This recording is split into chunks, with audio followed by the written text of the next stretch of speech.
Hello there. You're welcome.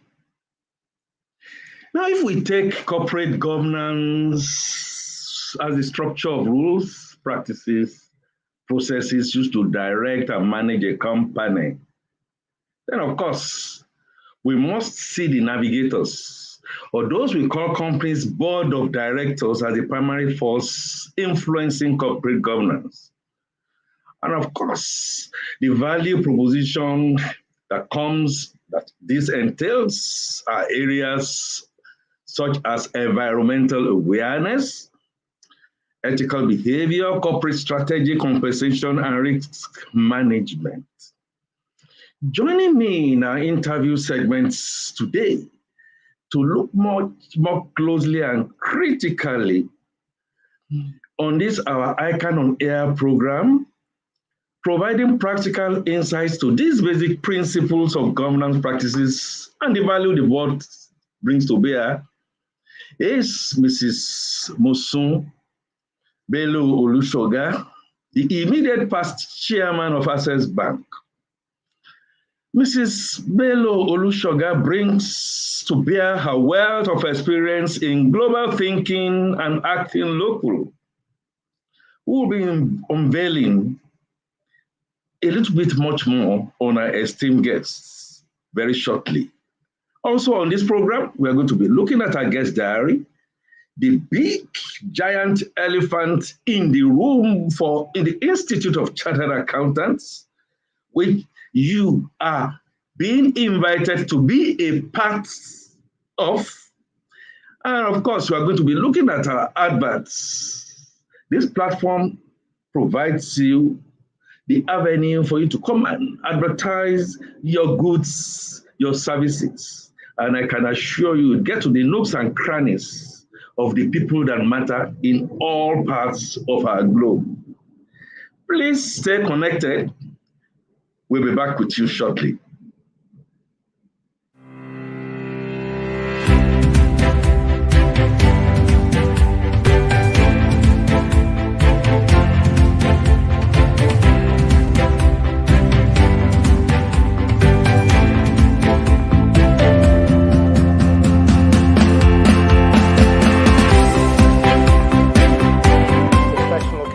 Are necessary to drive economic growth and in support of the public interest.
You are welcome back. I hinted earlier that we were having Madam Mosun Belo-Olusoga, one that has held corporate board at the highest level. She was the immediate past chairman of Access Bank, and one of the few ladies that we've had in the history of corporate board resonance in Nigeria. And I happen to know that Mrs. Belo-Olusoga, not just being a first amongst equals, demonstrating and holding the torch, not just to SWAN, not just to ICAN, but raising the stakes very high. Mrs. Belo-Olusoga, you are welcome to ICAN-ngr. Thank you very much for having me. Good evening, everyone. It's a pleasure to be here. I'm among family members, so I'm happy to be here. And I tell you, but my dear Madam Belo-Olusoga, being the first amongst equals, I know you are the very first lady that we are going to be hosting on ICAN-ngr. I don't know about coincidences. I don't know, coincidences do happen, absolutely no doubt about that, but I also happened to know that in your days qualifying as an accountant, of course, going out there to shine the light of ICAN so widely, you are a summa cum laude. You are first amongst equals. Am I speaking Greek or French there? Well, I'm saying that you are not just... That's actually Latin. Yes, back in the day, I mean, you came first overall in ICAN exams all over the country.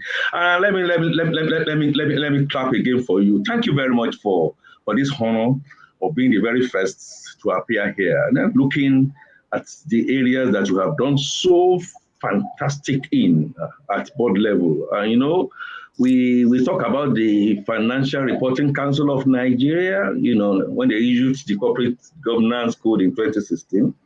And that, of course, was reissued in 2018, demonstrating the importance of code to all stakeholders. From your perspective, madam, and in very simple terms, what are corporate governance and its objectives? Once again, thank you very much for having me. You know, when we started this program, when you started the program, you had actually given the definition of corporate governance. So from my own understanding, it's all about the processes, the procedures, the systems that you have put in place to ensure the smooth running of an organization in an effective, transparent, and manner that takes the interest of all stakeholders, both internally and externally. What are those things that you have put in place to ensure that things get run in an orderly manner, in a transparent manner, in an ethical manner, to ensure that all interests are brought to bear? So simply, that is what corporate governance. How are Super. you back in our days in ICAN. Yeah.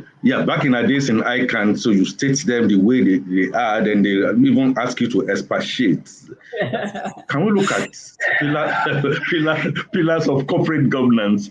What, in your view, will be some of the pillars of corporate governance that you like to see? For me, transparency is very, very important. So when we're talking about transparency, when you do have policies, let everybody know the policies, right? It's about the rule of law. All organizations have the ethics, the moral ethics and the legal ethics that guide them. So what are these? So let's understand what they are. It's about participation. Everybody participating in whatever we're doing and agreeing that this is the way forward. It's about the effectiveness and efficiency of the processes and the controls that you have put in place. And it's also about responsibility and accountability, because without responsibility and accountability, any policy, any process that you have put in place, it's not going to be any useful if nobody is held accountable or nobody is held responsible for them. And this is why I always say what doesn't get measured doesn't get done. So it's about putting monitoring systems in place to ensure that everything is working according to the guidelines that we have put ourselves. Fantastic point, and Madam Mosun Belo-Olusoga. You know, in that Finance Reporting Council reissuance in 2008, there was a terminology I saw, and it didn't escape me, when they were talking about entities, you know, and that code enjoin entities to apply and explain. Apply and explain rather than apply or explain. What would this really mean? Okay, to my understanding, when they say apply and explain, so they are saying apply these codes, apply these processes, and explain why these processes that you have put in place is in the best interest of the entity and the stakeholders. So you are going to explain that, okay, I have put these processes in place, and it's because of XYZ that will yield, that is to the benefit of these stakeholders. So yes, you have had the application, but you're also explaining why the applications are there and how it will benefit the stakeholders. Communicate, communicate, communicate. That's what It's very, very important, because there's no point you putting processes in place that will not benefit anybody, right? It is an effort in futility. It has to have a positive impact on the various stakeholders that you're trying to address. Thank you. Very fine and fantastic points to state there. But I like to quickly just throw this in. I do this when I look at this subject of corporate governance, especially as it applies to Nigeria. I like to ask you, should compliance to good corporate governance practices be mandatory or voluntary for ecclesiastical bodies like churches and mosques?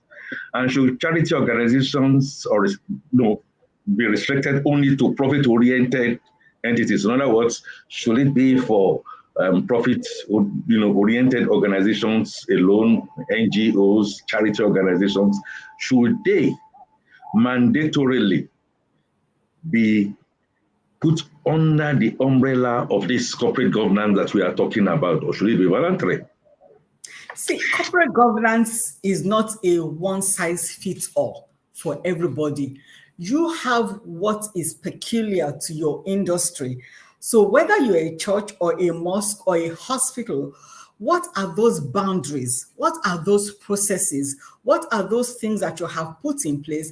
And if you have put order in place, there's some churches that are very, very orderly, right? I'm a Muslim, so in Ansaruddin, for example, you have order. So for corporate governance, it's saying that the processes that you have put in place, are you abiding by those processes that you have put in place? Any organization, any institution that does not have laws is an institution that is going to be in chaos sooner or later. So yes, so corporate governance, as it relates to whether it is a charity, whether it is a religious body, something will have to apply to them. Whether it is a foundation, right? You know what your processes are. Are you abiding by those processes? And how will the processes affect or benefit the stakeholders? Everybody, we all have stakeholders, whether you're a training institution, whether you are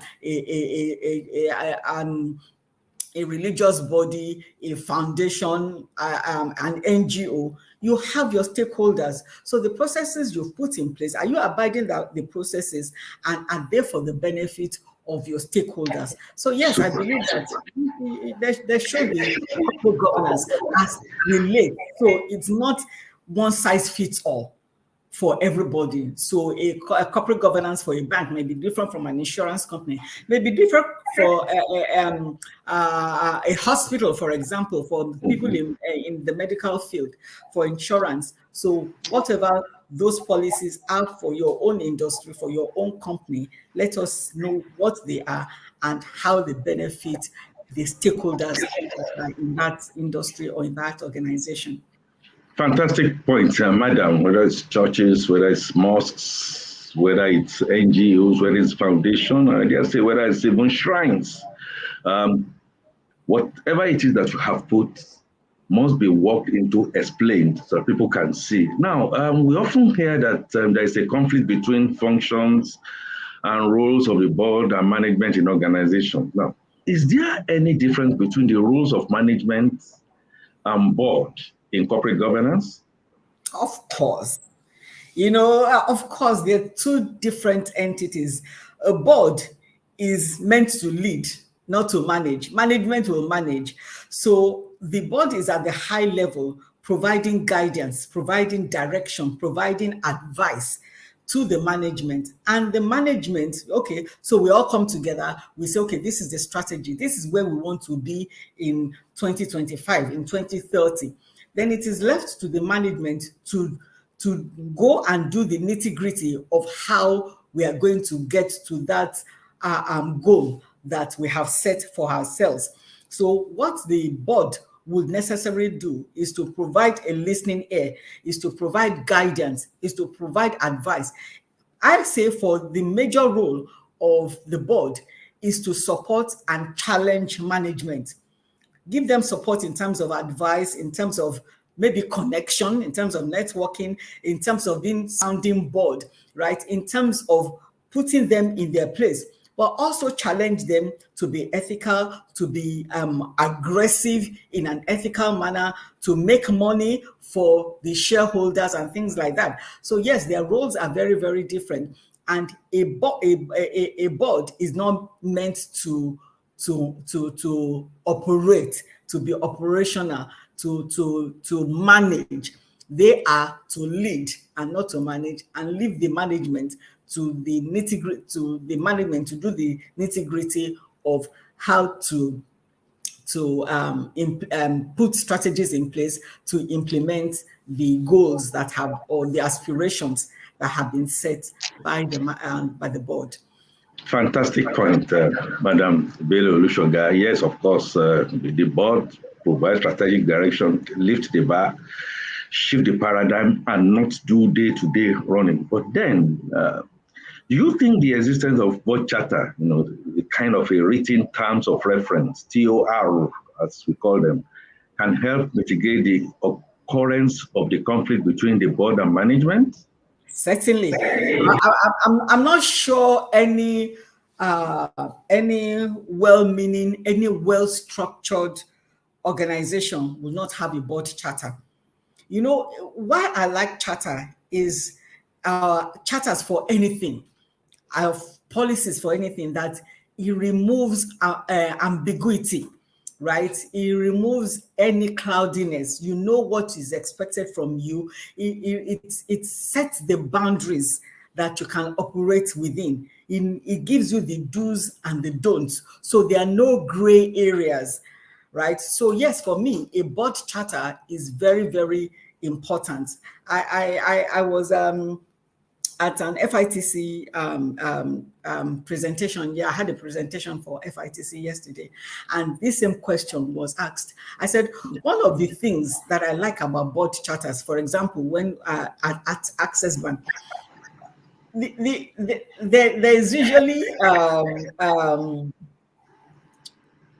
at times board members get compromised because the management has given them some kind of inducements. So they give them board bonuses and things like that. So I'm very proud. At Access Bank, it is clearly stated that board members will not get board bonuses. So it gives you that independence, that objectivity. So you're not biased in the favor, because if somebody gives me substantial amounts, I'll say, okay, please don't let me rock the boat, because this. But so apart from your board fees and maybe your R&R and those things that you will see on the on the faces of your financial reports, nothing else. You don't get anything else. right? So it gives you that independence of thought that can actually be objective in decision making, and you're not compromised. So for me, a board charter is very important. It gives you the guidelines, it gives you the boundaries, it gives you what you can do and what you can't do, and it's very, very explicit. So I'm in support of board charters. Super. I would like to ask this. Because when we have discourses, when we get into communications, and when we talk generally about the board, the management, the charters, and we hear terms like lack of corporate governance or corporate governance failures are the real pillars behind business failures. I wanted to ask you, when we say corporate governance failure, or we say lack of corporate governance, what really do we mean by these phrases? So it could be either you don't even have the processes in place. So there are no checks and balances. You know, we accountants, we are all about checks and balances. We are all about having order in things, about delegation of duties, and you know, that no person starts and concludes a transaction because you want somebody else to look at it and things like that. So there might be instances where the organization doesn't even have the processes in place at all. So that is one part of it. But it can actually have the processes in place and they're totally ignored, right? So when you have the processes in place and people overreach, so you have a board member, an NED, now trying to do the work of an ED or something like that, or a board chairman who is meant to just sit at the top and have an overarching look of whatever is going on in the company, you now want to actually start doing, right? When you start doing, then you lose objectivity because you are part of whatever is going on.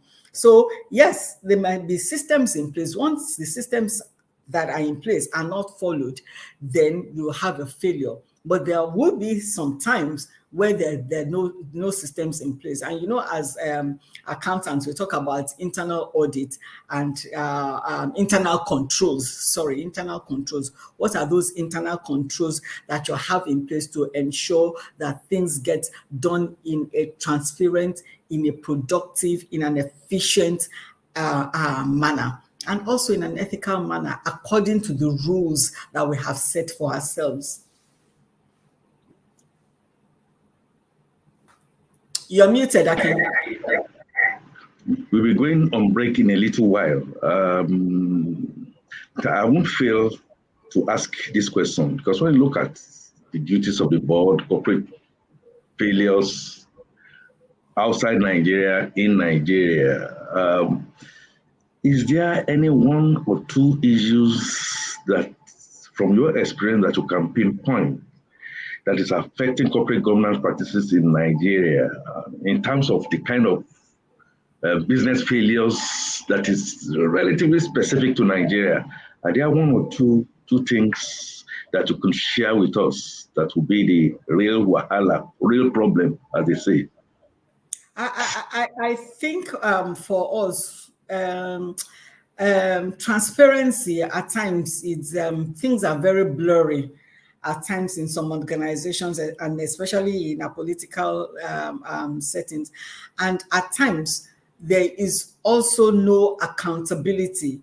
In Nigeria, when somebody is at the top, whether it is a CEO, whether it is president, nobody wants to question that person, right? So, and the person can just do and undo. So unless that person is a disciplined individual himself who decides to do things according to stated regulations, then, you know, power, be it in organizations, be it in societies, then people can just do whatever they can do. So we don't call people to the table to be accountable for their deeds, right? So that is one thing that I see that is lacking, right? CEOs of companies are not challenged right? I love the good old days of Guaranteed Trust Bank. Tayo will sit down, Fola will sit down, and people will say, no, I don't agree. And they're not penalized. And we thrive on such debates. And it is a better reason that will give room for the good one. Right? And unless and until senior people do not penalize junior people who challenge them. So once you start penalizing people who challenge you because they have a dissenting view, then after a while, everybody just keeps quiet because nobody wants to lose their job. But if you cultivate an atmosphere, an environment that people are allowed to express their opinions, that are allowed to challenge the status quo, you'll see that the organization will thrive because you have dissenting views. And from dissenting views, you can get a lot of ideas as to how to improve. You don't want to be thinking the same way all the time. Fantastic point. And apart from the TOR, and so therefore you will advocate for a code for board members, and the kind of freedom that you mentioned, people can freely express without necessarily insulting. Will you be advocating for a code of conduct for board members? And if yes, what items should be captured in such documents? Very briefly. We have talked about it, yes, code of conduct. So I'm talking about how we want you to represent yourself board meeting. So it's about being prepared. We will promise I will give you your board documents, but be prepared. If you don't understand, ask. And the organization also has to train the board members in certain technical areas that they might not be familiar with. So for example, you put me on the board of maybe a medical facility. I don't understand what things are doing. So it is your own responsibility, and as well as mine, to ask questions that how are things done, right? And it is your own responsibility to say, okay, this is it. For example, at Access Bank, when we onboard people who don't have financial knowledge, we actually run them through accounting courses and financial statements. How do you read financial statements? We tell them how do banks make money, because the more knowledgeable your board members are, the more they will be able to contribute to the success of the organization, because they can now ask intelligent questions. So there's no point for a board member to come for a board meeting and just sit down and listen and not say a word. Thank you very much. Initially, yes, you can do that because you want to listen, you want to learn. But after a while, you need to be able to contribute to the discussion. Otherwise, then you're just a figurehead on the board. The way they say it, knowledge becomes power. And yes. if you are just joining us, this is ICAN-ngr, your iconic program on the old charter, new chapter that the Institute of Chartered Accountants have brought to bear to educate, to do discourse, students, practitioners, and those non-accountants. We are going to be going on break now, and when we come back, we continue the interrogation of this broad subject, or the kind of values that members of board can bring on to navigate, manage successful companies. Please stay put. We'll be back with you shortly.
Thanks for staying tuned. And before we went on break, we had Mrs. Mosun Belo-Olusoga throwing insights into the practicality of looking at the fact that management is day to day, board is strategic support, and the fact that ethically speaking, and that's where we tapered off, ethically speaking, members of the board must have the required knowledge. Yes, they can learn on the job. They need to be able to learn fast as well as be able to catch up. Otherwise, they become float sums and jet sums. Mrs. Belo-Olusoga, you are welcome back.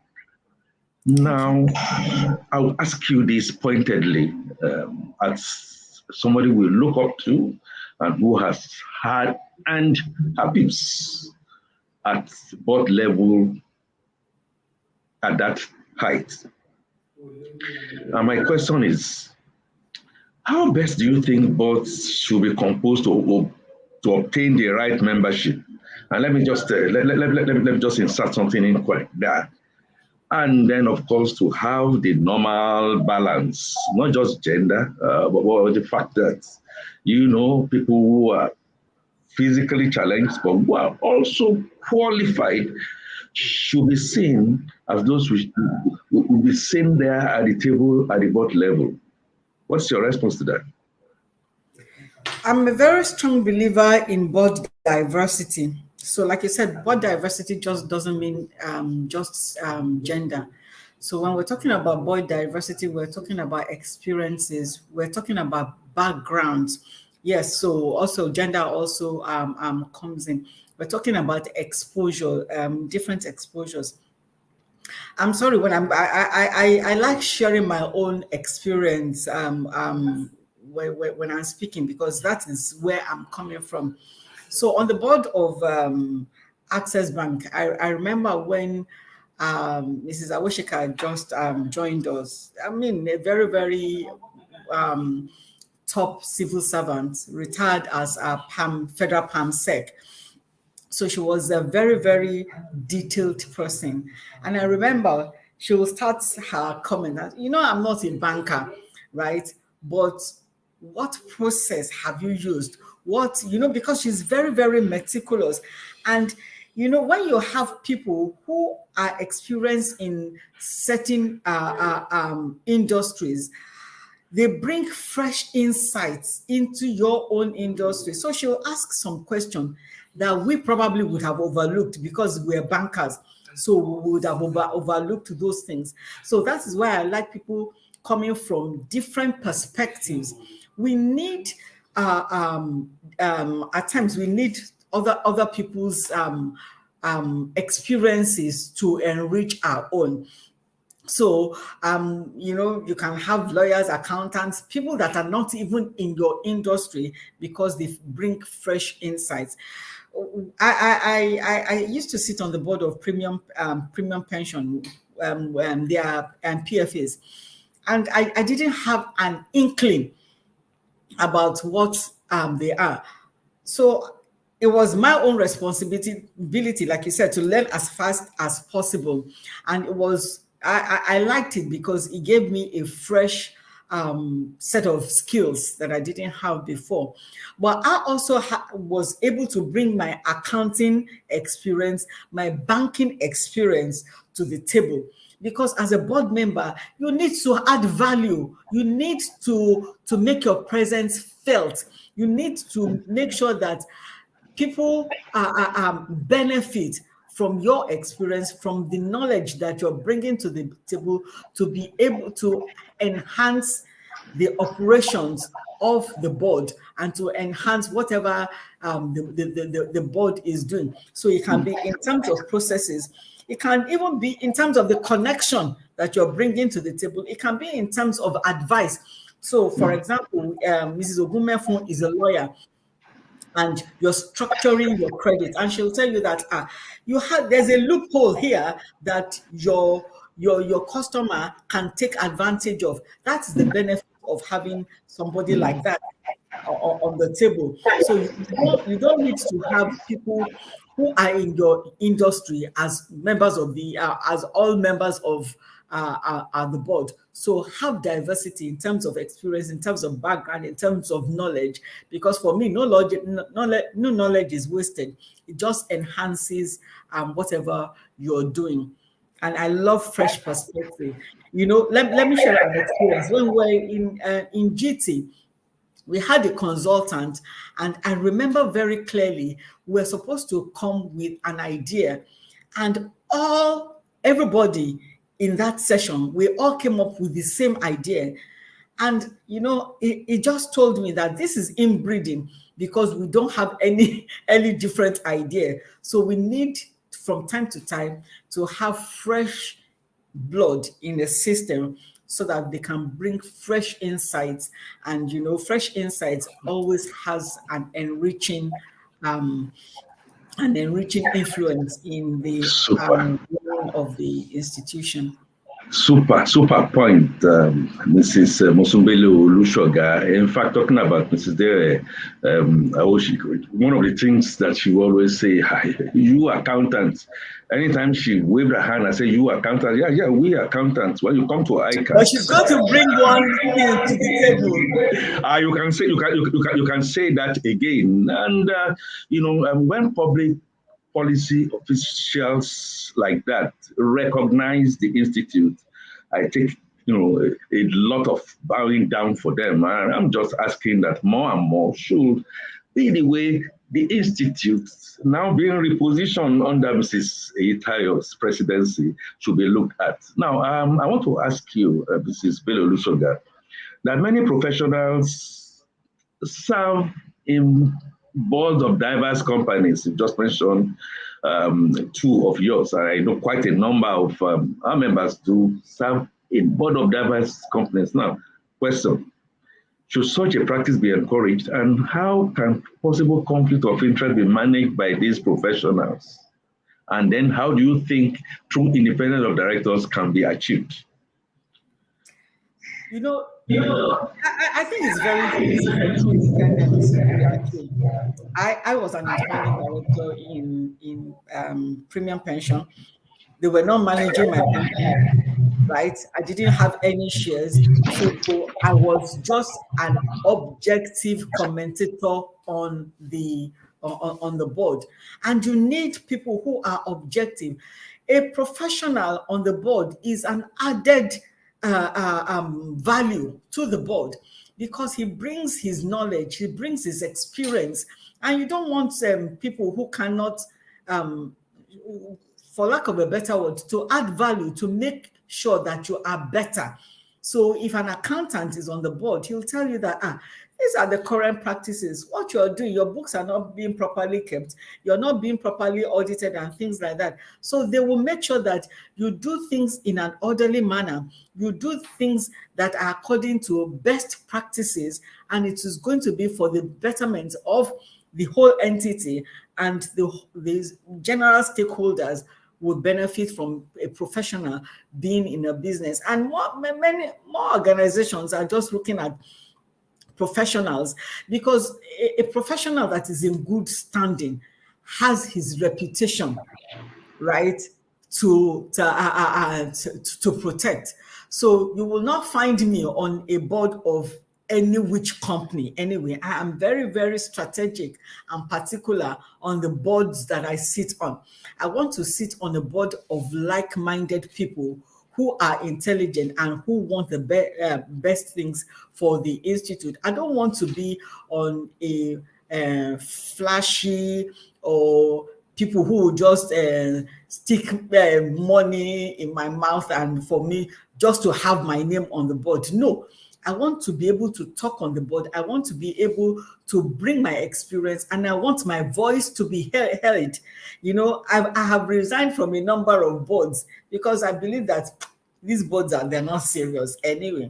And I don't basically because there are no shared values, and of course, like we say in the new ICAN, same charter, new chapter. Now, Mrs. Belo-Olusoga, how does the role of board in corporate governance aid or mark corporate social responsibility, CSR? You see, that is one of the things the board should look at, right?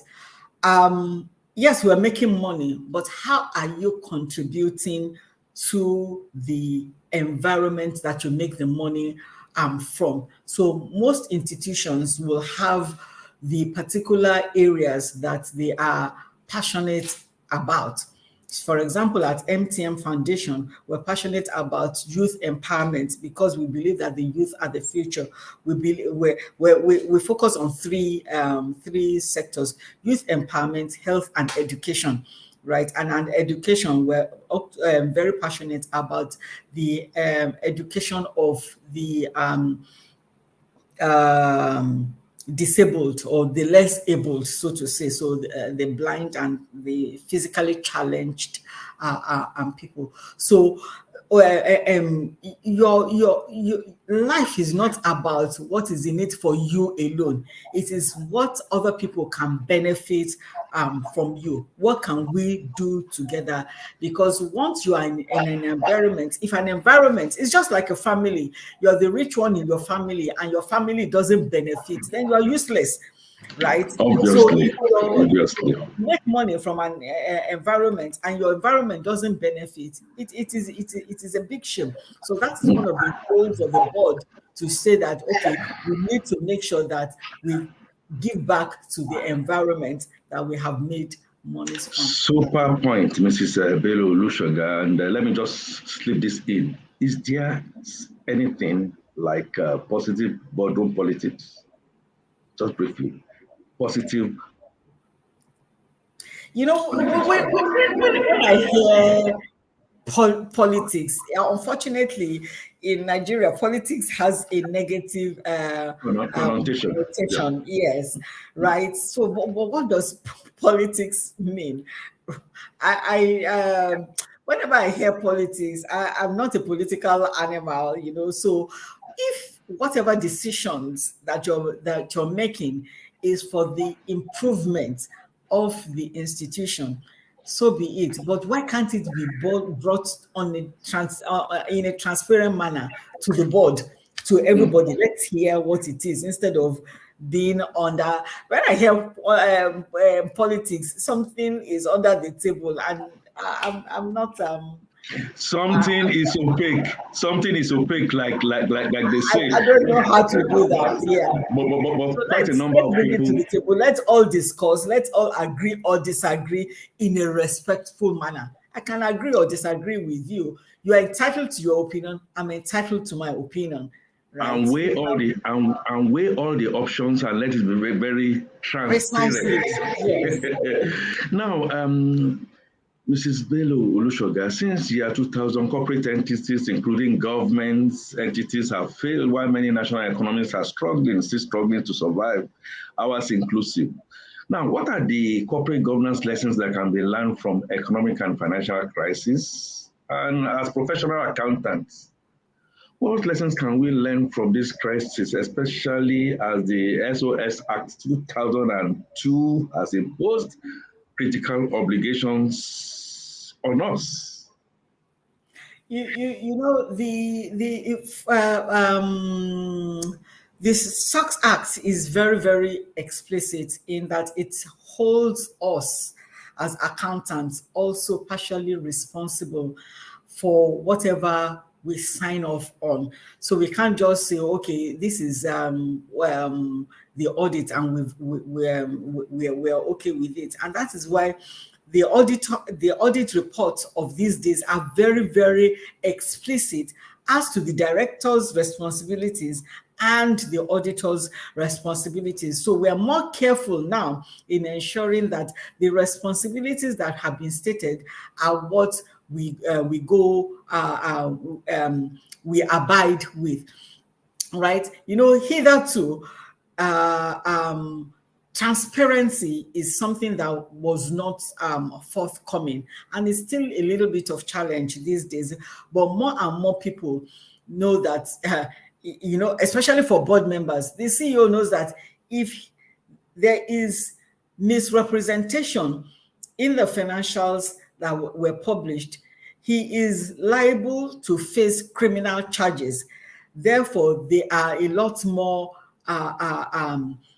they're a lot more careful in signing off. So even the auditors, when they are preparing their audit reports, they pay better attention than before, because the Act puts obligations and responsibilities on all parties to ensure that the general public is protected, and that they don't make decisions based on wrong or false information. The FRCN code actually requires that at least one person with relevant qualification and experience in financial matters be part of the audit committee. My question, is this position in tandem with best practice? If not, what would you recommend? In some international organizations, right, the audit committee, the board audit committee, don't even have a role.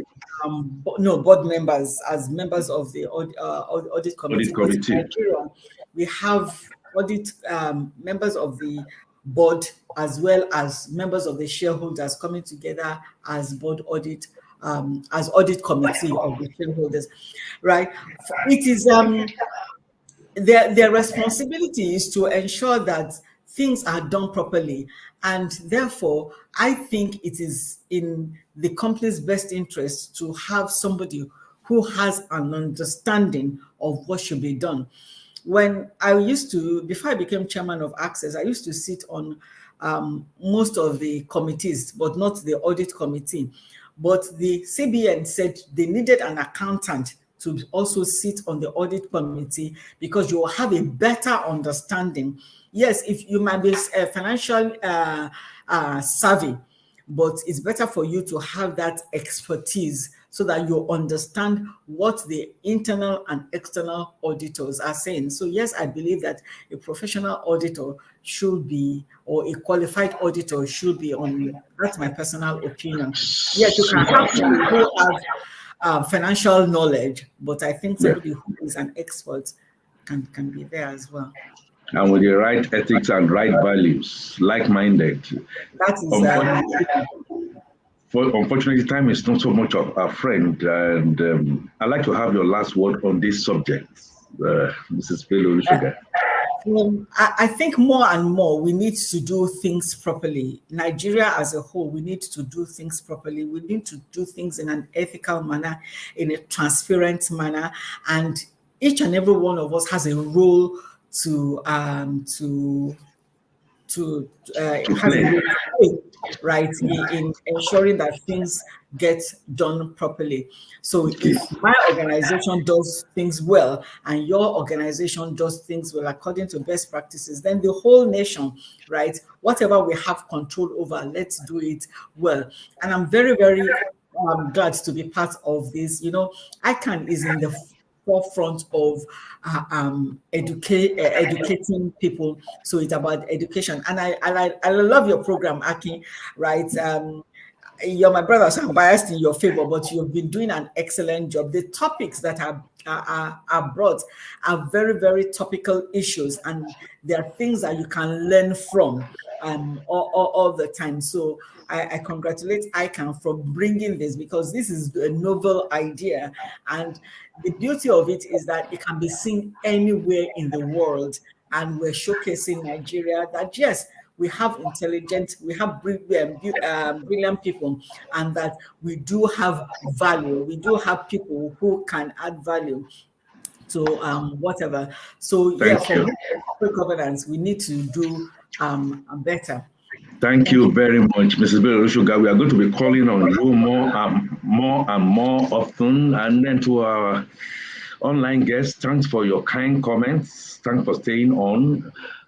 We are going to be having on November the 30th and December 2nd, Tuesday, next Tuesday and next Thursday, our conference edition, where we're going to be coming back to you in respect to our 51st Accountants Conference that is happening in Abuja between November 29 and December 3. And let me leave you with this, and I quote, "Good governance needs self-discipline. Only discipline within can ensure discipline without," end of quote. And that is attributable to Narendra Modi, India's 14th and current Prime Minister. And let's always say it, be the change you would like to see. I remain yours, Akifatunke. ICAN on air. Bye for now.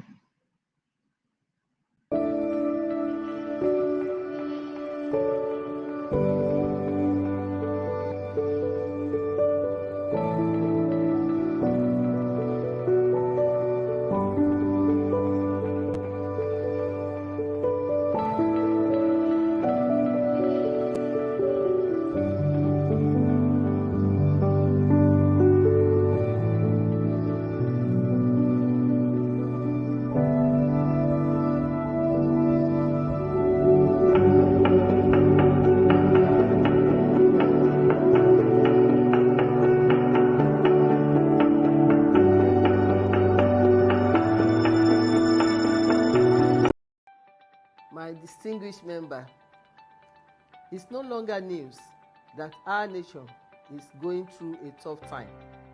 The economy, insecurity, infrastructure decay, unemployment, name it. Trust is lost between the government and the governed, between enterprises and clients. As professionals, we can no longer fold our arms while things go wrong. We need to stand and be counted by offering the government our expertise to find a lasting solution to this myriad of problems. To this end, the Institute is dedicating its 51st Annual Accountants Conference as a platform for technocrats to x-ray the nation and profile workable solutions to these challenges. The theme of the conference, which holds from November 29 to December 3rd, is Trust in Governance. How can government earn our trust? Why not join our lead speaker, Mr. Akinwumi Adesina of the African Development Bank, and other renowned speakers at the conference as we lay it all bare. I look forward to personally welcoming you at the conference. See you there, because it promises to be intellectually stimulating and experiential. Thank you.